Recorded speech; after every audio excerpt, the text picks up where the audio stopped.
Ce qui façonne notre identité, c'est l'addition de l'idée qu'on a de nous-mêmes et ce que notre entourage pense de nous. Et ça peut être dangereux quand un individu a une faible estime de lui, ou si son entourage renforce la mauvaise image qu'il a de lui-même. D'ailleurs, son entourage peut aussi être la cause de cette mauvaise image qu'il a de lui-même.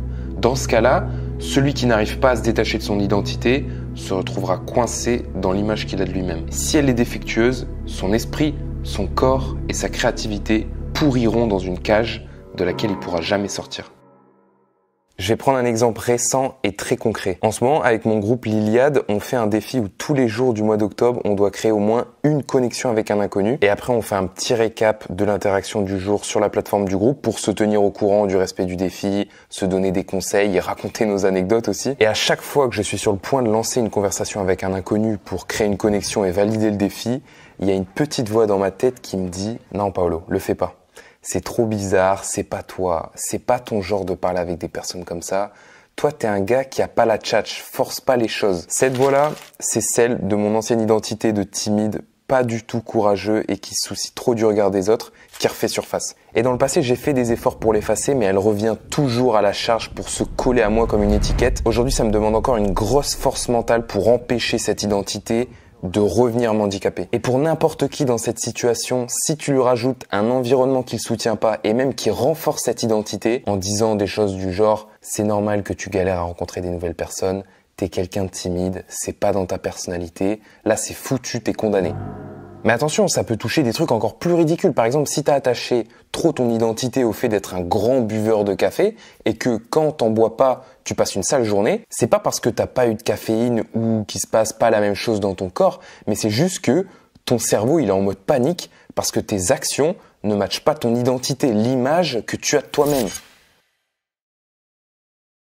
Une de ces ruses, justement, pour aboutir à cette grande réinitialisation, c'est ce fameux triangle de Karpman. Est-ce que vous pourriez un petit peu développer? D'après Karpman, il y a 3 figures archétypales, la victime, le bourreau, le sauveur. Notre inconscient a envie, spontanément, d'occuper une de ces 3 places quand nous sommes dans des interactions sociales. Quand on met en conscience, justement, que nous sommes animés inconsciemment par un certain nombre d'archétypes, nous pouvons en prendre le contrôle. Et de la même manière, je peux manipuler autrui. Par exemple, revendiquer explicitement le statut de victime sans expliquer que j'applique le triangle de Karpman comme subterfuge. Automatiquement, si je revendique le statut de victime, je vais déclencher chez autrui un repositionnement émotionnel, affectif. Autrui va soit s'identifier à moi en tant que victime, soit se positionner dans le rôle du bourreau ou du sauveur. Il faut distinguer le champ fantasmatique et le réel. On peut occuper dans la sensibilité d'autrui une place indue dans le réel. Il y a des gens qui ne sont pas du tout des victimes, mais qui cherchent à occuper la place de la victime dans l'inconscient collectif, dans l'opinion publique. T'es vraiment énervé par Omar Sy, Kylian Mbappé, tout ça. Ils montent au créneau à chaque fois et là vraiment c'est un silence qui est dégueulasse quoi. Moi qui est tellement un manque de courage là. Je sais pas où il est là en train de faire une série pour Netflix aux États-Unis. Je sais pas où il vit. Mais... Est-ce que Kylian Mbappé, est-ce que Omar Sy, tous les deux sont obligés de se prononcer sur le conflit israélo-palestinien? En soi, non, ils sont obligés de rien. Mais en ce moment, sur les plateaux de télé en particulier, il y a une injonction qui leur est faite de se prononcer sur ce conflit. Et c'est plus qu'une injonction en réalité, je vais vous le montrer, mais c'est plutôt une prise de position qui est demandée et une prise de position dans le sens de ceux qui la demandent. Ça veut dire on leur laisse pas le libre arbitre, on leur laisse pas de choix, on leur dit vous allez vous prononcer et vous allez prendre position par rapport à ce que nous on attend de vous. Donc pour commencer cette vidéo, j'aimerais vous lire une petite citation, la citation de Ademo. C'est un rappeur d'un groupe de rap PNL qui est assez connu chez les jeunes et qui ont la particularité de ne donner absolument aucune interview, de ne prendre la parole quasi jamais sur les sujets de société, etc. Et là, j'ai été étonné de voir qu'un des membres a pris la parole sur Instagram pour dire la chose suivante: à toutes les célébrités reconnues, merci de prendre la parole. Il n'est pas facile de parler de la situation actuelle, mais il faut essayer de le faire. Nous devons nous aider mutuellement de sorte que ce monde puisse être lumière. Merci à ceux qui tentent de manifester en paix, ceux qui se font entendre à la télévision lorsque l'objectif est malheureusement de discréditer vos propos. Merci à tous nos frères et sœurs, merci de votre courage et de votre attachement à l'humanité, que Dieu nous guide. Donc on peut se demander pourquoi même un groupe qui d'habitude communique très peu, ne donne pas d'interview, n'a aucune prise de position, ne prend pas la parole, somment quelque part les artistes, les célébrités, les personnalités publiques de s'exprimer sur le sujet. Et pourquoi il y en a certains qui ont peur, certains diront, ou en tout cas qui ne souhaitent pas prendre position pour le moment, bien entendu. Ben, il y a une partie de la réponse dans cette vidéo-là, hein, de BFM TV, dans l'émission de Ruquier, le 20h Ruquier. Il y a un sujet qui est le trombinoscope des personnalités qui ont marqué l'actualité, et où il sous-titre ces stars que l'on entend moins pour Israël. Déjà, il y a un sous-entendu clair dans ce titre-là, les stars qu'on entend moins, c'est-à-dire qu'on entend plus pour d'autres causes. Donc on met l'une face à l'autre certaines causes qui, parfois, n'ont absolument rien à voir. Comparaison n'est pas raison. Mais bon, Ruquier, il a décidé de dire ça à ce sujet. Prix Nobel du courage. Et on ne l'attendait pas là, Kylian Mbappé. Alors vous allez dire, qu'est-ce qu'il vient faire dans ce conflit, dans ces événements dramatiques que nous sommes en train de vivre? Tout simplement, il y a en ce moment sur les réseaux sociaux, et je suis sûr que ça va parler à Elie Chouraki, beaucoup de voix qui s'élèvent, qui disent mais que font les vedettes, que font ces personnalités qui d'habitude s'expriment? Et c'est vrai que Kylian Mbappé en est un peu le symbole. Je voudrais lire le tweet de Stéphane Le Rudulier, qui est député LR, je crois. Aujourd'hui, il a publié « Face à la pire attaque terroriste de l'Occident, je suis triste de l'absence des réactions de célébrités comme Omar Sy ou Kylian Mbappé, toujours prompts à défendre la banlieue ou les Ouïghours. Les 40 bébés décapités par le Hamas ne sont pas des petits anges comme le jeune Naël, point d'interrogation. » Donc, il y a deux choses à dire sur cette toute petite vidéo avant de continuer, ne vous inquiétez pas. Ruquier, il décide de dire, en tout cas, qu'il y a plusieurs voix qui s'élèvent un peu partout. Mais il oublie de préciser que ce sont surtout des voix qui viennent du LR, du Rassemblement national, de Renaissance, etc. Une partie plutôt à droite de la politique et des gens qui sont plutôt positionnés, oui, dans un courant à droite, voire extrême droite ou ultra droite.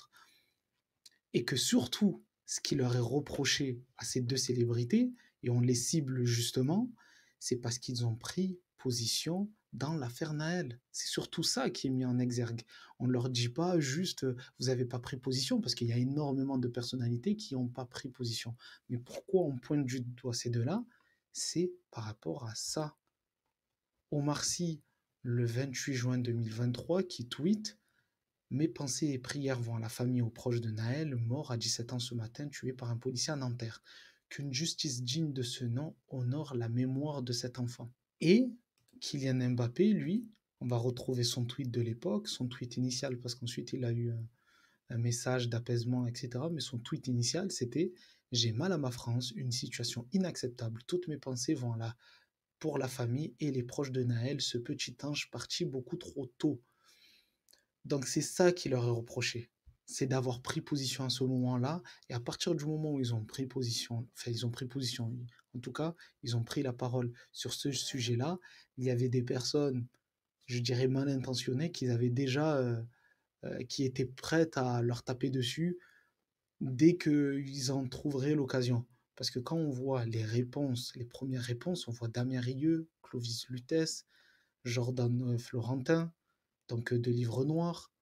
On voit des comptes un peu, on va dire, à droite, plutôt positionnés à droite. Donc voilà ce qui est reproché à ces deux personnalités, c'est de s'être prononcé pendant cette affaire, entre autres, parce que Omar Sy, il y a aussi le fait qu'il se soit exprimé au sujet des tirailleurs sénégalais. D'ailleurs, il en a fait un film. C'est aussi ça qui lui est reproché par une partie plutôt à droite. Et donc, sur TPMP, pour aller un peu plus loin, sur TPMP, Cyril Hanouna, il a ciblé aussi Omar Sy et Kylian Mbappé. Regardez ce qu'il déclare et ce qu'il va déclarer par la suite dans cette émission. Comment on peut ne pas condamner? Je suis désolé. Et là, c'est vrai. Tout à l'heure, j'ai été assez gentil avec eux, avec les Kylian Mbappé, avec les Omar Sy, etc. Vous voyez ce mépris, cette condescendance. J'étais gentil avec eux. Mais mets-toi en colère, on va voir. Qu'est-ce que tu vas faire?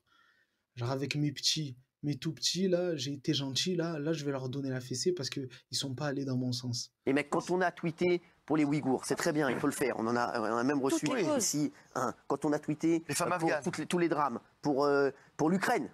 Pour l'Ukraine, il y en a plein qui ont tweeté. Pour l'Ukraine, il faut D'ailleurs, on va en parler de l'Ukraine juste après. On va en parler. faire Kylian Mbappé, je ne sais pas s'il me regarde, ou Marcy, qui en plus j'aime beaucoup les deux, voilà. Mais c'est vrai qu'aujourd'hui, à un moment, il faut condamner ça. Parce que c'est.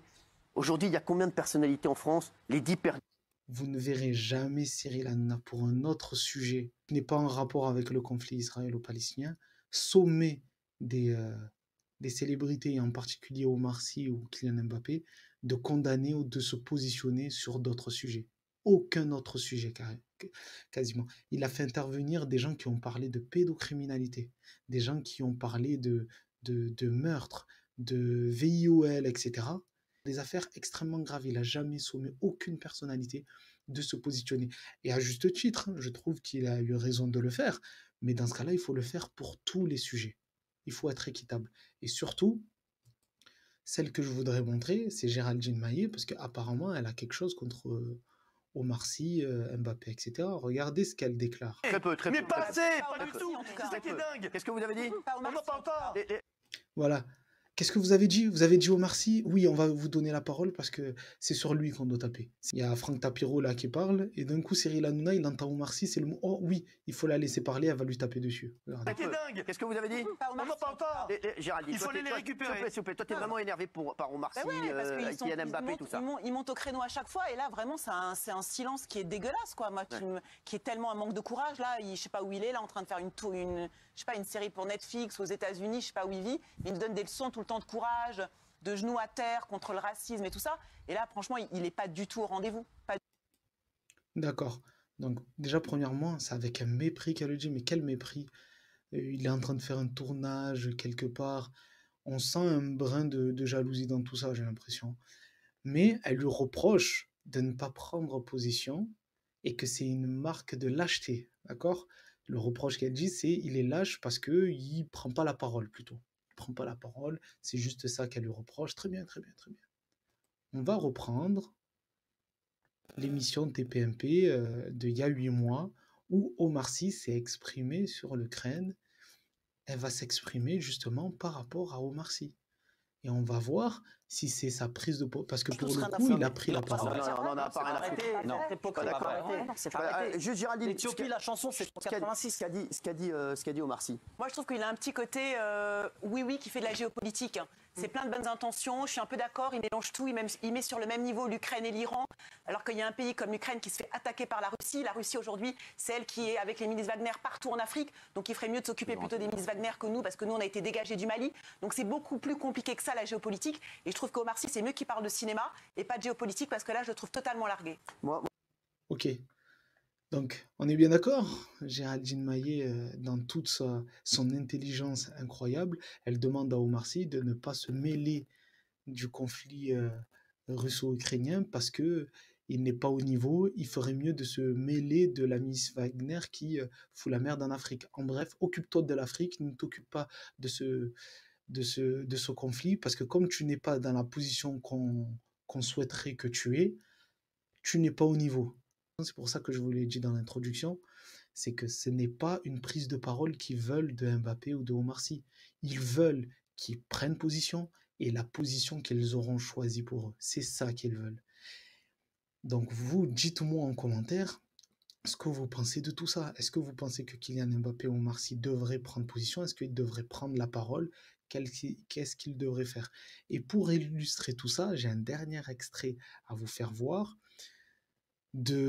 Alors, c'est du rédacteur en chef de Valeurs Actuelles, et qui parle justement de la prise de parole de Kylian Mbappé au moment de l'affaire Naël. Et voilà ce qu'il déclarait, lui. extraordinairement troublant. Moi, j'en veux aussi beaucoup aux personnalités médiatiques et aux stars diverses et variées.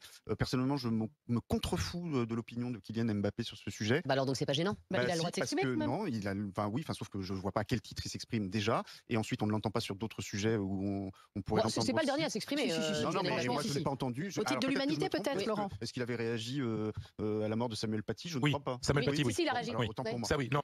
Voilà, donc ça résume totalement, en fait, l'état d'esprit de beaucoup de gens des plateaux télé. C'est-à-dire que, premièrement, il dit qu'il se contrefout de ce que dit Kylian Mbappé. Très bien, donc Estelle Denis, elle lui répond, donc on s'en fout. Il dit non, on ne s'en fout pas. Parce que à quel titre, de toute façon, il s'exprime. Et il ne s'est pas exprimé de la bonne manière, et dans d'autres sujets, il ne s'exprime pas. Par exemple, Samuel Paty. Et manque de peau, il s'est exprimé sur le sujet. Donc c'est ça. En fait, quoi qu'il fasse, qu'il s'exprime, qu'il ne s'exprime pas, qu'il prenne position ou pas, qu'il prenne le bon camp ou pas le camp, non. Ce qu'ils veulent, c'est qu'ils rejoignent leur camp ou leur vision des choses. C'est tout ce qu'ils veulent. Voilà, donc vous, dites-moi ce que vous en pensez en commentaire. Dites-moi si Omar Sy ou Kylian Mbappé ou d'autres personnalités devraient s'exprimer sur le sujet. Moi, je vous donne rendez-vous à la prochaine vidéo. Abonnez-vous, mettez un pouce bleu. Surtout, prenez soin de vous. C'est le plus important. On est ensemble. Ciao.